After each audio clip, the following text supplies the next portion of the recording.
Assalamualaikum, hürmetli ағайындар. Мына ошаған дейміз. Түйе жапырақ ошаған.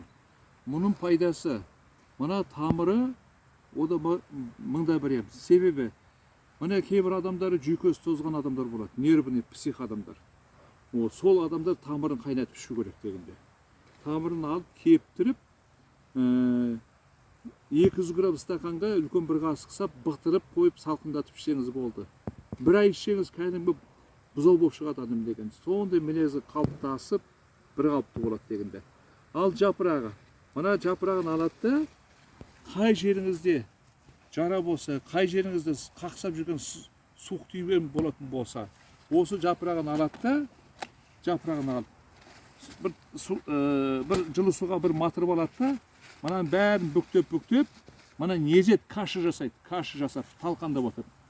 Кашы жасайды, қай жеріңіз қақсап тұратын болса буындарыңыз.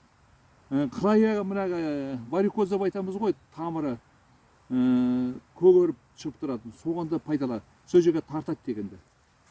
Қақсаған жерге, тамыр бұдырайып шыққан жерге, буындарға осын тартатын болса жақсы кетірек дегенде.